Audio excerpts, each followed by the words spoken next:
ॐ अज्ञानतिमिरान्धस्य ज्ञानाञ्जनशलाकया चक्षुरुन्मिलितं येन तस्मै श्रीगुरवे नमः।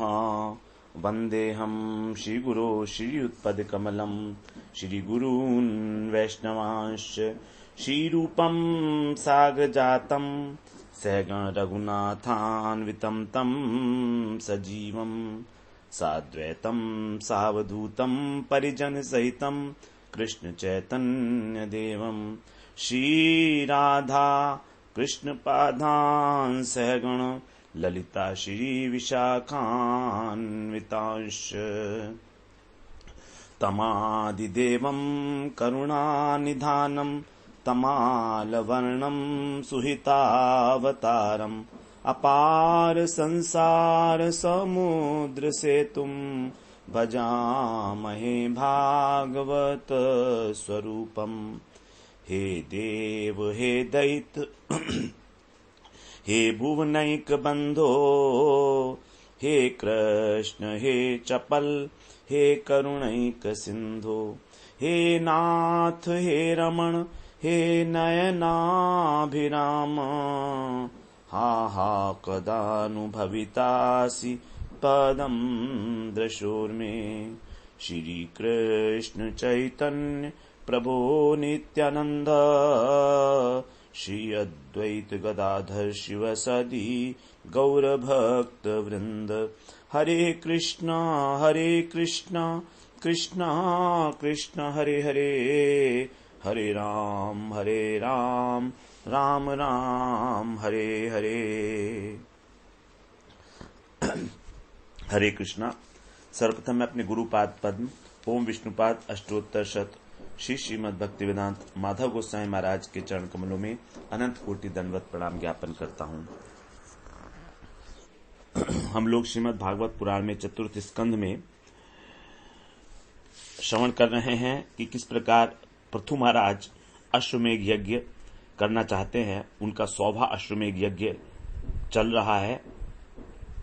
इसको जब इंद्र ने देखा तो उसे लगा कि अरे ये तो मुझसे अधिक पुण्य वाले हो जाएंगे और इंद्र पद के लिए जो है ये योग्य हो जाएंगे इंद्र पद प्राप्त करने के लिए, क्योंकि इंद्र का पद उसे प्राप्त हो जाता है जो 100 अश्वमेघ यज्ञ करता है। तो इस प्रकार से जब उसको ऐसा लगा तो उसके मन में ईर्ष्या उत्पन्न हुई और उसने यज्ञ का जो घोड़ा है उसका हरण कर लिया। पाखंड वेश धारण करके उसको ले जाने लगा। जब जा रहा था तो अत्रि जी की दृष्टि पड़ी उसके ऊपर और उन्होंने पृथु महाराज के जो पुत्र थे उससे कहा कि तुम इंद्र को जो है मार डालो क्योंकि तुम्हारा घोड़ा ले जा रहा है। तो वो लौटा तो वो उनके पीछे दौड़ा, लेकिन जब इंद्र को देखा कि वो जटा जूट है, शरीर पर भस्म लगाए हुए है, तो उन्होंने सोचा तो साक्षात धर्म है, तो इसलिए उसने बाण नहीं छोड़ा और इंद्र पर वार किए बिना ही वो लौट आया घोड़े को लेकर, घोड़ा छोड़कर, क्योंकि इंद्र भाग गए थे इसलिए। लेकिन अत्रि ऋषि ने कहा कि देखो ये इंद्र जो है पाखंडी है, इसने अधम है और ये इंद्र है, ये धर्म नहीं है। इस प्रकार उनको दोबारा से फिर क्रोध आया पृथु पुत्र को और वो तेजी से उसके पीछे दौड़े। तो जब वो लौटकर आ गए तो उन्होंने उनका जब पराक्रम देखा तो उनका नाम रखा गया विजिताश्व। इस प्रकार उन्होंने यज्ञ पुरुष को आकर बांध दिया। इतने में ही इंद्र ने फिर घोर अंधकार करके दोबारा से घोड़े को चुरा लिया। अत्रि मुनि ने दोबारा से उसे देखा। अब उसके पास इस बार कपाल थी और खटवांग हाथ में था, तो पृथुपुत्र ने कोई बाधा नहीं डाली उसके भागने में। अत्रि ऋषि ने फिर उनके पुत्र को उकसाया और उसने अपना बाण चढ़ाया, लेकिन फिर देवराज इंद्र जो है घोड़े को छोड़कर भाग गए उसी प्रकार से। तो जो उनका वेश था, ये पाखंड वेश था, उसको मंद बुद्धि लोगों ने ग्रहण कर लिया। तो जो रूप इंद्र ने धारण किए अश्व को हरण करने की इच्छा से, वे सब पाप के खंड होने के कारण पाखंड कहलाए। इस प्रकार ये बताया क्या कि ये वास्तव में जो पाखंड है ये धर्म नहीं है, ये उपधर्म है। धर्म की आड़ में धर्म जैसा लगता है नकली है, जैसे कोई मान लीजिए नंगा घूम रहा है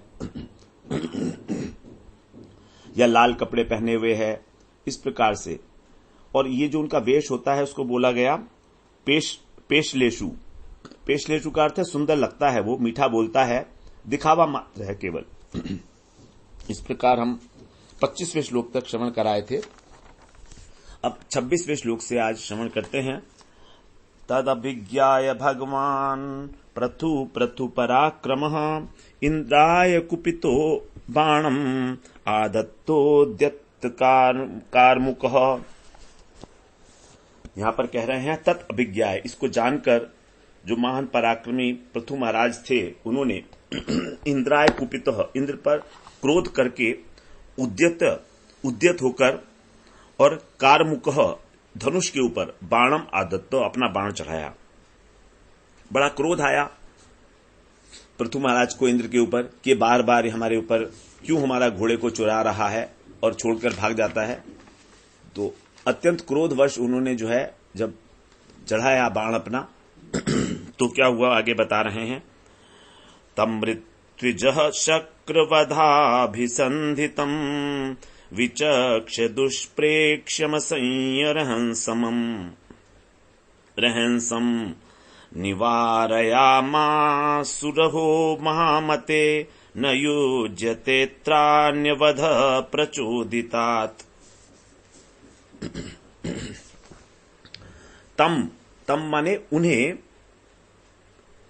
पृथु महाराज को शक्रवध शक्र का मतलब इंद्र को मारने के लिए अभिसंधित, जब उन्होंने देखा कि ये कृत निश्चय हैं, अब ये मारने ही वाले हैं, तैयार हैं वध करने के लिए, ऐसा विचक्ष माने देखकर दुष्प्रेक्ष्यम, उनकी ओर देखना भी अत्यंत कठिन हो रहा था क्योंकि वो असह्य थे, असह्य रहनसम, अत्यंत वेग वाले पृथु महाराज, असह्य पराक्रमी पृथु महाराज, उनको देखना भी मुश्किल हो पा रहा था। ऐसे पृथु महाराज से ऋत्विज लोग हैं जो यज्ञ कराते हैं, उन्होंने निवारयामासु, उनको निवारण करते हुए उस वध के लिए अहो महामते अत्र प्रचोदितात्, उन्होंने कहा कि हे राजन, आप तो बुद्धिमान हो, आप महामती हो, और अन्य वध आपको न युज्यते, अन्य वध किसी यज्ञ पशु के अतिरिक्त किसी और का वध न युज्यते, उपयुक्त नहीं है। क्योंकि अश्वमेध यज्ञ में जो यजमान है उसको क्रोध करना जो है, क्रोध करने से यज्ञ जो है अपूर्ण रह जाता है।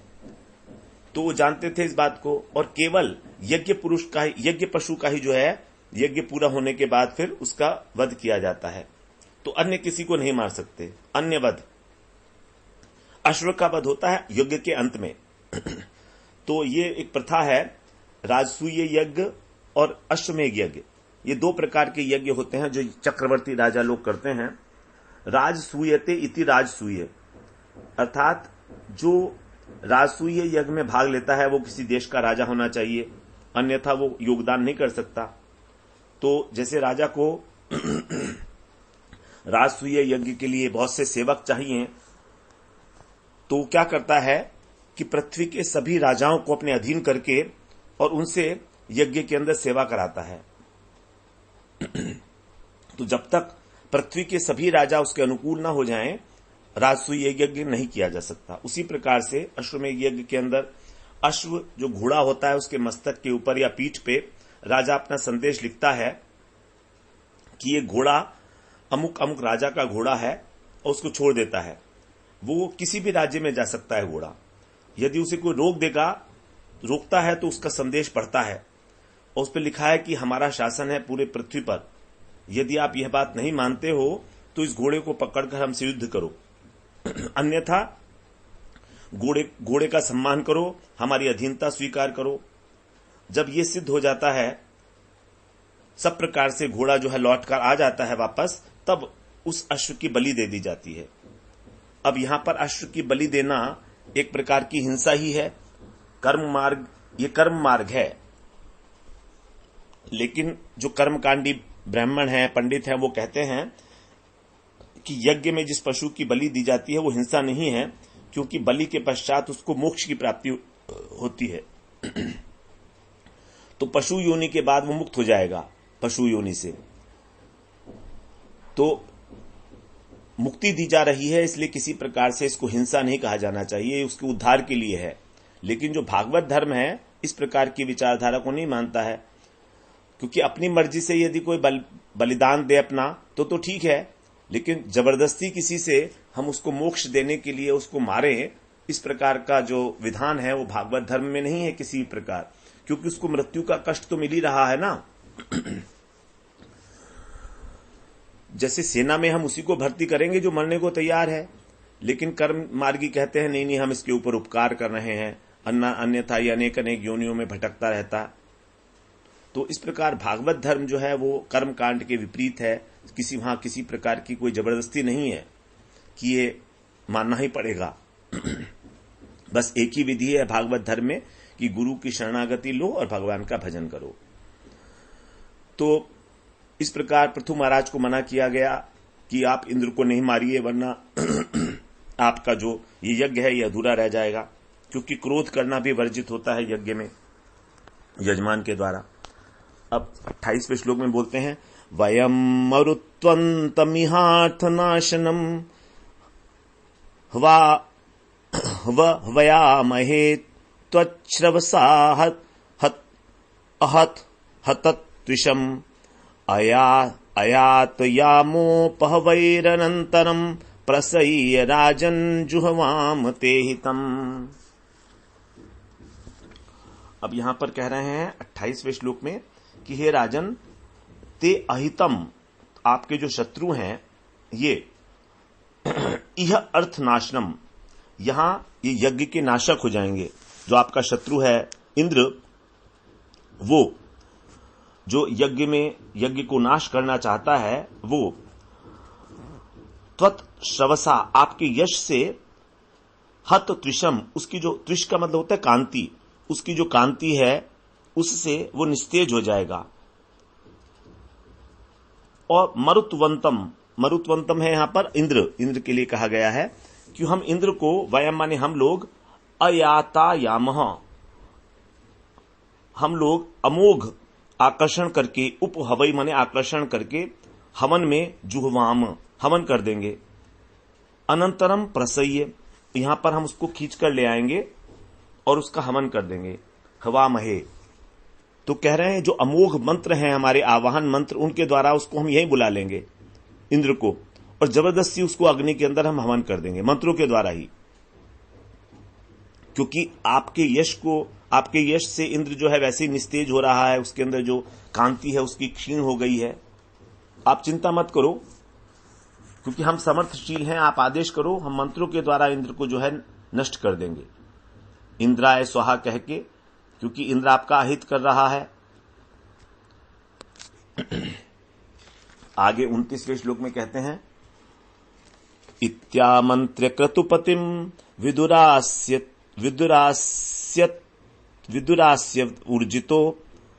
ऊर्जितो रुषा सृगस्वाम जुहुतो अभ्यत्येत्य स्वयंभू प्रत्यषेधत।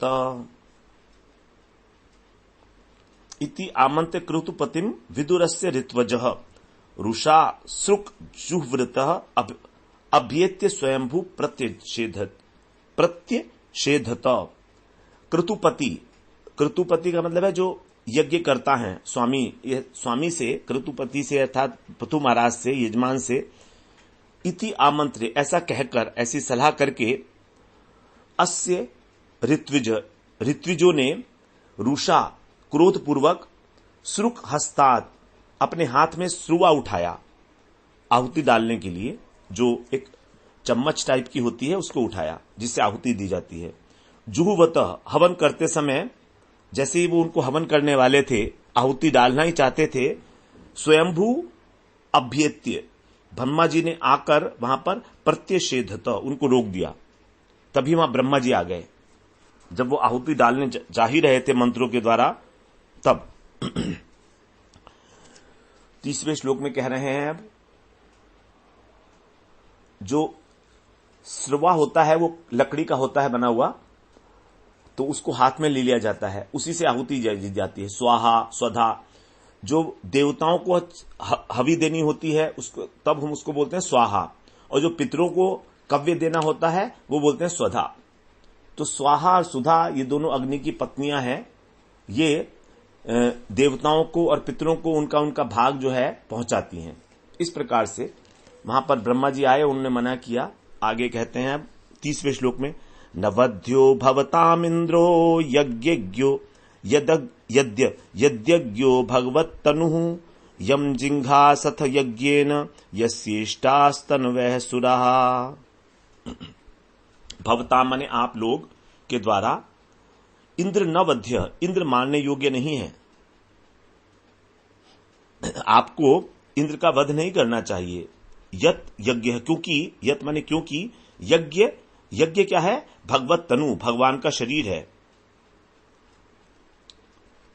और यस्य सुरा इष्टा, जिनके जो सुर हैं, जो देवता हैं, वो इष्ट हैं। यम यज्ञेन जिंघासथ, जिनकी आप यज्ञ कर रहे हो उन्हें आप मारने जाना चाह रहे हो। तो कहते हैं आपको इंद्र का वध नहीं करना है, क्योंकि जो ये यज्ञ इंद्र है ये तो भगवान की मूर्ति है, भगवान का शरीर है, भगवान की भुजा है इंद्र, बताया गया है। और जिस यज्ञ के द्वारा देवता की आराधना कर रहे हो वे इंद्र ही तो, वे सब इंद्र के अंग हैं। इंद्र स्वयं भगवान की भुजा है और जो देवता हैं अन्य वो सब इंद्र के अंग हैं, और तुम उस यज्ञ के द्वारा इंद्र को ही मारना चाह रहे हो, ये तो ठीक नहीं है। इसका मतलब तो ये हुआ कि जो है यज्ञ अधूरा रह जाएगा फिर तुम्हारा।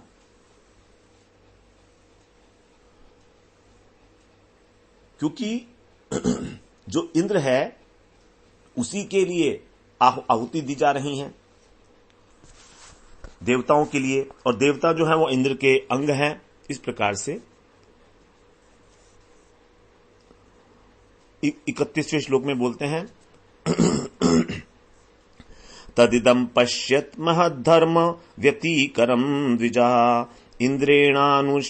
इंद्रेणानुष्ठितम राज्ञ कर्मई तद्विजिंघासता। हे ब्राह्मणों, राज्ञ एतत् कर्म, राजा के जो कर्म है, यज्ञ है, इसको विजिंघासता, नष्ट करने के प्रयत्न में, इंद्रेण अनुष्ठितम, इंद्र के द्वारा जो किया गया है ये कार्य, जो पाखंड इंद्र फैला रहा है, अनुष्ठितम तत् इदम, वह इस महत् धर्म व्यतिकरम पश्यत, इस महान धर्म के नाश को देखो। तो पृथु महाराज के यज्ञ में जो विघ्न डालने वाला इंद्र है, उसने जो अधर्म फैलाया है, पाखंड फैलाया है, जो धर्म का उच्छेदन करने वाला है, इस पर तुम ध्यान दो, इसको देखो। तो इसलिए अब तुम उससे अधिक विरोध मत करो, वरना क्या होगा कि वो इसको और अधिक फैलाएगा। बार बार वो पाखंड से अपने रूप बदल रहा है, और ये जितने भी पाखंड के रूप हैं ये सारे के सारे जो है वो जो कम बुद्धिमान लोग हैं वो सब इसको ग्रहण करते जा रहे हैं। इसलिए तुम लोग जो है इस प्रकार इंद्र से शत्रुता मत करो, क्योंकि इंद्र जो है इसी प्रकार का उसका जो है विचार है कि वो तो बढ़ाता रहेगा पाखंड इंद्र अनेक प्रकार से। 32वें श्लोक में बोलते हैं, पृथु कीर्ते पृथुर्भूयात् तर्यै को नशत क्रतु अलम ते क्रतुभिः सृष्टैर् यद भावान मोक्ष धर्मवित्। यहां कह रहे हैं जो परम यशस्वी पृथु जी हैं, पृथु कीर्ति का मतलब है बहुत अधिक है जिनकी कीर्ति, ऐसे पृथु महाराज, उनके लिए उनको अब तरही एकोन माने अब एक कम, शतक्रतु 100 यज्ञों वाला, अर्थात 99। एकोन का मतलब होता है एक कम होना, जैसे अध्याय का नाम होता है एकोन विंश, विंश का मतलब होता है 20, और एकोन विंश का अर्थ है 19। जैसे हमारा ये अध्याय ही 19वां अध्याय है, तो एकोन विंशोध्याय, तो 20 में एक कम, अर्थात यहां पर कह रहे हैं एकोन शत क्रतु, 100 यज्ञों में एक कम अर्थात 99 यज्ञ वाला ही भूयात्मा ने रहने दो। 99 तो पूरे हो चुके हैं ना, इस यज्ञ से 100 हो जाएंगे तो इसको रहने दो। ते क्रतु भी स्वष्टई, तो अलम यजमान आपके द्वारा जो यजन किया जा रहा है इसको बस अब बंद करो। यत भमान, क्योंकि आप कैसे हो, मोक्ष धर्मविद, आप मोक्ष के धर्म को जानने वाले हो।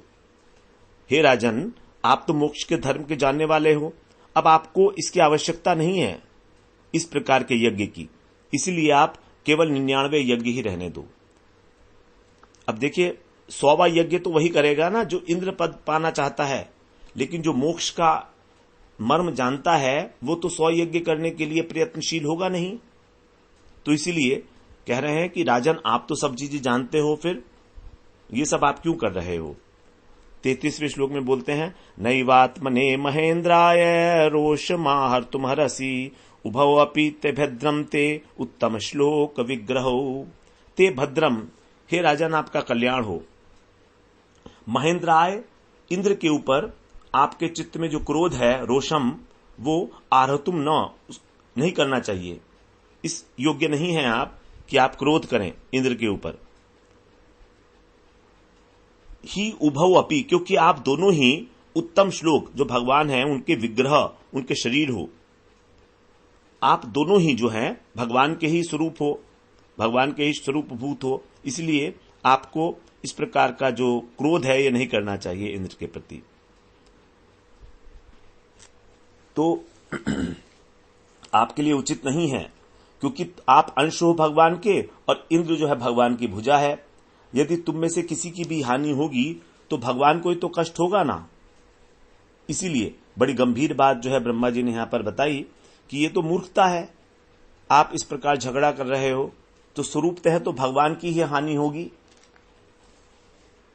अब 34वें श्लोक में बोलते हैं, मास्मिन् महाराज कृतास्म चिंताम निशा मयास्मद्वच आद्रतात्मा यध्यायतो दैवहतं नु कर्तुम मनोतिरुष्टम विशते तमोन्धम।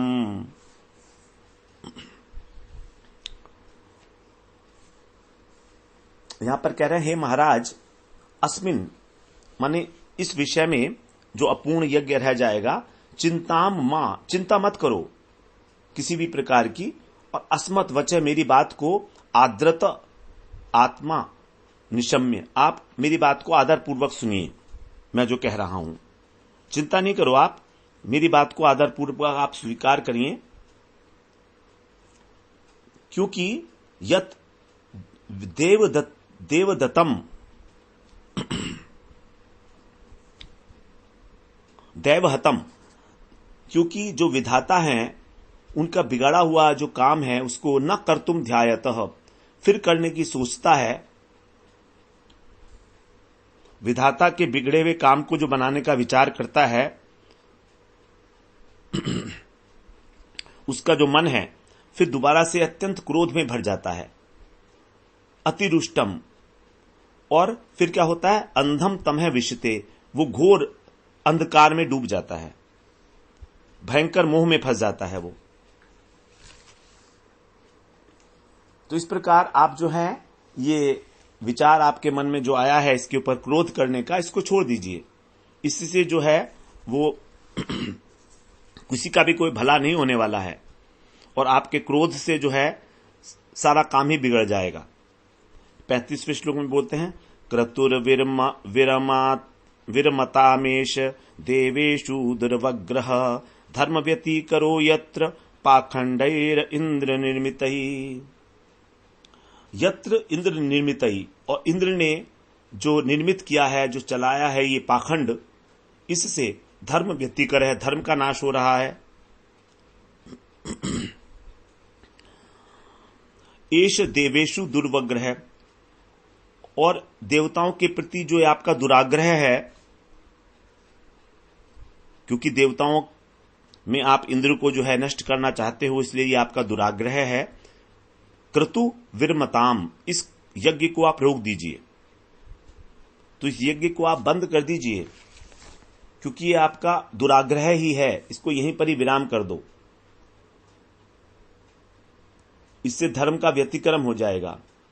लोग कहेंगे कि देखो दो जो है श्रेष्ठ पुरुष आपस में लड़ रहे हैं, धर्म बिगड़ेगा, बड़ी बदनामी होगी, और धर्म बिगड़ा तो इंद्र का जो बनाया हुआ पाखंड है ये और अधिक फैल जाएगा। तो बड़े लोगों से वास्तव में धर्म बिगड़ता है। एक बार क्या हुआ था, गुरु बृहस्पति जो है देवताओं से नाराज हो गए थे, तो बृहस्पति जी को क्रोध आया। उन्होंने कहा कि ठीक है, मैं अब नास्तिक धर्म बना दूंगा। नास्तिक का मतलब है कि है ही नहीं कुछ। तो बृहस्पति जी ने जो है नास्तिक धर्म की रचना कर दी कि प्रारब्ध इत्यादि कुछ नहीं होता है, जब तक जियो सुख से जियो, कर्ज लेके जियो, जो भी मर्जी हो वो खाओ पियो। नास्तिक बहुत हैं इस जगत के अंदर, तो ये भी बृहस्पति जी का ही बनाया हुआ है। तो ये शरीर है, शरीर तो भस्म हो जाएगा, फिर कर्जा कौन चुकाएगा किसको। इसलिए जो जब तक शरीर है तभी तक जो है आप इसके अंदर सुख को भोग करते रहो। ये नास्तिक धर्म है, ईट ड्रिंक एंड मैरी वाला। तो देवताओं को जब पता लगा बृहस्पति जी ने ये धर्म बना दिया तो बड़े परेशान हुए, आए, क्योंकि यज्ञ इत्यादि सब बंद हो जाएंगे उनके लिए। तो बृहस्पति जी बोले देखो हम तुम्हारी पूजा बंद करा देंगे, तुमने हमको नाराज किया है। तो देवता तो स्वार्थी हैं ही, क्षमा मांगने लगे। अब बृहस्पति जी के एक और शिष्य थे, उनका नाम है चारवाक। तो उन्होंने चारवाक से कहा ठीक है तुम नास्तिकवाद का प्रचार करो, क्योंकि चारवाक की कभी देवताओं से जो है वो मित्रता नहीं थी अच्छी प्रकार से, तो इसलिए जो चारवाक मत है वही है नास्तिकता का मत। तो इस प्रकार से जो है बड़े लोग आपस में जब लड़ते हैं तो अधर्म का ही प्रचार होता है। 36वें श्लोक में बोलते हैं, एभिरिन्द्रोपसंसृष्टये पाखंडैर्हारिभिर्जनम ह्रियमाणं विचक्ष्वैनं यस्ते यज्ञध्रुकश्वमुट। यह ते यज्ञ ध्रुक, आपके यज्ञ से द्वेष करके जो ये अश्वमुट अश्व चुरा रहा था, विघ्न डाल रहा था, अश्व को चुराकर इंद्र उपसंश्रयी, इंद्र के द्वारा जो चलाए गए ये भी हारी भी, ये जो इस प्रकार का मनोहर पाखंड है, पाखंडई, अनेक प्रकार का जो पाखंड वेश इंद्र ने धारण किया जो आकर्षित करता है लोगों को, ह्रियमाणम, इसकी ओर लोग खींचते हैं उसको, एनम जनम विचक्ष्व, उस पाखंड की ओर खिंचती हुई जनता को देखो। तो ब्रह्मा जी कह रहे हैं देखिए तो कि इंद्र जो आपके घोड़े चुराकर विघ्न डाल रहा था, उसके रचे हुए जो ये मनोहर पाखंड हैं, जो वेश है, ये नग्न वेश होना, भस्म लगाना, लाल कपड़े पहनना, इस प्रकार के जो पाखंड है, इसकी ओर किस प्रकार से जो सारी जनता है वो खिंचती चली जा रही है, क्योंकि दूर से बड़ा अच्छा लगता है ये। तो इस प्रकार से जो अधर्म है वो फैल रहा है। आगे बोलते हैं 37वें श्लोक में, भवान परित्रातुम इहावतीनो धर्मम जनानाम समयानुरूपम वेनापचारादवलुप्तमद्य तद्देहतो विष्णुकलासि वैन्य। हे वैन्य अर्थात हे महाराज पृथु, आप वेन अपचारात, वेन के अत्याचारों से अवलुप्तम, लुप्त हो गए। जो वेन के अत्याचार थे उससे धर्म जो है लुप्त हो रहा था, अवलुप्तम। तो उस धर्म की जनानाम समय अनुरूपम, अब समय के अनुरूप उस धर्म की रक्षा के लिए ही, धर्मम परित्रातुम, धर्म की रक्षा के लिए ही, तद्देहतः, आपने उसके शरीर से अवतार लिया है इस समय। अद्य यह, इस समय संसार में आप अवतीर्ण हुए हो उस वेन के देह से। और आप कौन हो? विष्णु कलासी, आप भगवान के अंश हो। तो आप तो साक्षात विष्णु के अंश हो। और क्योंकि दुराचार से, वेन के दुराचार से धर्म लुप्त हो रहा था, तो उस धर्म की रक्षा करने के लिए आपका अवतरण हुआ है इस पृथ्वी के ऊपर। तो इसलिए आप जो है इस प्रकार के जो आपका क्रोध है इसको संवरण करो, और इंद्र को मारने की जो आपके अंदर इच्छा है उसको उसका त्याग करो। आगे कहते हैं, सत्वं विमृश्यास्य भवं प्रजापते संकल्पनम विश्वसृजां पिपीप्रहि ऐन्द्रिं च मायाम उपधर्म मातरम प्रचंड पाखंड पथम प्रभो जही। हे प्रजापति प्रभु, हे प्रजा का पालन करने वाले पृथु महाराज, आप अस्य भवम, इस संसार का कल्याण विचार कर, विमृश्य माने विचार कर, और विश्व सृजाम, जो प्रजापतियों का संकल्प है उसको पूरा करो। जो विश्व रचयिता मुनीश्वर हैं उनका संकल्पनम पिपिप्रहि, उनको पूरा कीजिए। और ये जो इंद्र का जो पाखंड है, ये उपधर्म है, अधर्म है, ये इंद्र की जो माया है पाखंड के रूप में, ये तो अधर्म की जननी है। इंद्री मायाम, इंद्र की माया जो है, इसके द्वारा चलाया गया जो प्रचंड पाखंड है, इस अधर्म को, अधर्म की जननी के रूप में इस मार्ग को आप नष्ट करिए, इसे नष्ट कर दीजिए। तो पाखंड रूपी जो इंद्र की माया है वही अधर्म की जननी है, अधर्म को जन्म देती है, इसलिए इसको नष्ट कीजिएगा आप। आगे अब मैत्रेय जी कह रहे हैं, मैत्रेय उवाच इत्थं स लोक गुरुणा समादिष्टो विशाम्पतिः तथा च कृत्वा वात्सल्यं मघोनापि च संदधे। यहां पर कह रहे हैं सविशाम्पति, वे महाराज, इत्थम माने इस प्रकार, समादिष्ट माने आदेश देने पर, किसके द्वारा? लोक गुरुणा, जो इस विश्व के गुरु हैं ब्रह्मा जी के द्वारा आदेश देने पर, तथा च कृत्वा, वैसा ही करके जैसा उन्होंने कहा था, मघोना अपि च, यज्ञ को उन्होंने बंद कर दिया। और फिर मघ का अर्थ होता है इंद्र का एक नाम मघ भी है। तो मघोना अपि, इंद्र के ऊपर भी वात्सल्यम संदधे, उन्होंने उससे वात्सल्य करते हुए, प्रेम करते हुए संधि कर ली, संदधे। तो देखिए पृथु महाराज ने ब्रह्मा जी के समझाने पर यज्ञ को तुरंत बंद किया और वो बात समझ गए कि क्या है, क्योंकि उन्हें कोई इंद्र से तो बैर था नहीं, उन्हें तो कोई इंद्र का सिंहासन चाहिए नहीं था, इसलिए अब इंद्र के ऊपर भी उन्हें वात्सल्य भाव आ गया। तो लड़ाई करने की उनको कोई आवश्यकता नहीं थी, सत्ता का लोभ तो था नहीं, उन्हें दया आ गई उनको। तो इस प्रकार से जो है उन्होंने इंद्र के साथ संधि कर ली वात्सल्य प्रीतिपूर्वक। अब 40वें श्लोक में कह रहे हैं, कृतावभृत स्नानाय पृथ्वे भूरि कर्मणे वरांद दुस्ते वरदा ये तद बर्हिषि तर्पितः। अवभृत स्नानाय कृतः, अर्थात अवभृत स्नान करके, यज्ञ के बाद जो स्नान किया जाता है उसको बोलते हैं अवभृत स्नान।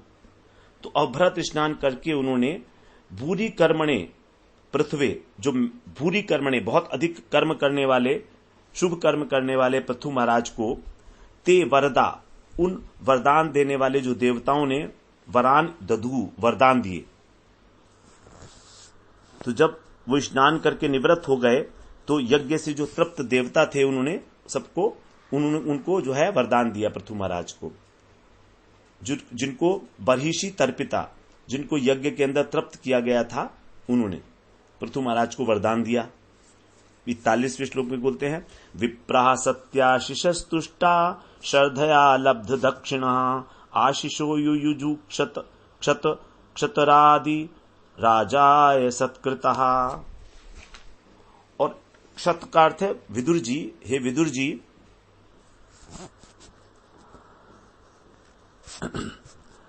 सत्य आशीष, जिनके आशीर्वाद सत्य होते हैं, ऐसे विप्राः श्रद्धया, उन ब्राह्मणों ने भी श्रद्धा पूर्वक लब्ध दक्षिणा, अपनी अपनी दक्षिणा पाकर, सत्कृत होकर अर्थात आदर सम्मान पाकर, और तुष्टा, संतुष्ट होकर, आदि राजाए, जो आदिराज पृथु हैं उनको आशीष युयुजु, आशीर्वाद दिया। तो ब्राह्मणों का सत्कार किया गया, उससे वो संतुष्ट हो गए और उन्होंने भी जो है पृथु महाराज को आशीर्वाद दिए। तो यहां पर पृथु महाराज के लिए विशेषण है आदि राजाए, जो आदि राज हैं, सबसे पहले राजा, क्योंकि पृथ्वी के सबसे पहले राजा जो हैं वो पृथु महाराज ही कहे गए हैं। 42वें श्लोक में बोलते हैं, त्वया हुता महाबाहो सर्व एव समागतः पूजिता दान मानाभ्याम पितृदेव ऋषि मानवः। हे महाबाहु अर्थात विदुर जी, नहीं, वो आशीर्वाद देते हुए कहने लगे, जो सब आए थे वे कहने लगे कि त्वया आहुता, आपके बुलाने से सर्व एव सभी पितृदेव ऋषि मानव, पितर देवता ऋषि और मनुष्य जो समागता, जो आए थे, आपने जो बुलाया था जिनको आए थे, दान मानाभ्याम, उनको आपने दान भी दिया और उनका सम्मान भी किया, और पूजिता, और ठीक ठीक प्रकार से आपने उनकी पूजा की। तो जो ब्राह्मण लोग हैं उन्होंने कहा इस प्रकार से कि हे महाबाहो पृथु जी, आपके बुलाने से जो पितर देवता ऋषि मनुष्य आए थे सभी को आपने खूब दान दिया, सम्मान किया उनका, और खूब दक्षिणा दी, तो इसलिए आपका भी जो मनोरथ है वो पूर्ण हो। तो इस प्रकार से सबकी पूजा करके देवताओं का, ऋषियों का, मनुष्यों इत्यादि का जो पृथु महाराज ने फिर इस यज्ञ को पूर्ण किया। यहां पर जो है यज्ञ के विषय में बताया गया कि किस प्रकार से पूजा हुई और सब लोग फिर अपने अपने स्थान पर चले गए। तो यज्ञ जो प्राचीन काल में किए जाते थे उनका एक बड़ा उद्देश्य होता था कि जो संपत्ति है उसका वितरण करना। ये बड़ी एक सिस्टम था। ये यज्ञ के द्वारा देखिए मिट्टी जो है पवित्र हो जाती है, जल पवित्र हो जाता है, अग्नि पवित्र होती है, वायु ठीक हो वायु भी स्वच्छ हो जाती है। तो सभी जो पंच महाभूत हैं उनकी सेवा हो जाती है एक प्रकार से, और देवताओं की आराधना की जाती है। उसमें जो मंत्र पढ़ता है उसकी भी जीविका चलती है, जो सेवा करता है यज्ञ वेदी तैयार करता है, अनेक अनेक प्रकार के उपक्रम किए जाते हैं। तो और जो धन इकट्ठा हो चुका है उसको यज्ञ करने के बाद सभी में जो है बांटा जाता है। जो धर्म प्रेमी हैं जो वहां पर आए हैं, इसलिए कहा कि दान इत्यादि आपने खूब किया। तो यज्ञ का पर्पज यही है कि हमारे पास जो धन इकट्ठा हो गया है उसको बांटना, क्योंकि बहुत अधिक धन इकट्ठा नहीं करना चाहिए, उससे कोई अधिक लाभ नहीं होने वाला है। लेकिन अब तो यज्ञ की प्रणाली है ही नहीं कलयुग में तो किसी भी प्रकार से। तो ये यहां पर यज्ञ की जो महिमा है उसको बताया गया इतना डिटेल में। अंत में फिर यही बताया कि यज्ञ में सबका सम्मान करना चाहिए और खूब दक्षिणा देनी चाहिए, अधिक से अधिक जितना हो सके। यही वास्तव में उद्देश्य है ये सब राजसूय यज्ञ, अश्वमेध यज्ञ करने का। राजा का जो प्रभुत्व है वो तो बढ़ता ही है, साथ में वो अपनी संपत्ति का भी जो है वितरण करता है यज्ञ के माध्यम से। इस प्रकार से हमारा ये 19वां अध्याय आज पूरा हो जाता है। अब हम अगले सत्र में फिर 20वें अध्याय में प्रवेश करेंगे। वहां पर पृथु महाराज की जो यज्ञशाला है उसमें भगवान विष्णु अवतरित होंगे, उनका आविर्भाव होगा, और फिर भगवान जो है वहां पर बहुत सारी बातें बताएंगे। 20वां अध्याय बड़ा महत्वपूर्ण है, हमें जो है उसको श्रवण करना चाहिए, क्योंकि भगवान बहुत सारी इंपॉर्टेंट बातें वहां हमें बताने वाले हैं कि किस प्रकार से हमें जो है अपने मन को, अपनी इंद्रियों को वश में करके भगवान का भजन करना चाहिए। वांछा कल्पतरुभ्यश्च कृपा सिन्धुभ्यैव च पतितानां पावनेभ्यो वैष्णवेभ्यो नमो नमः।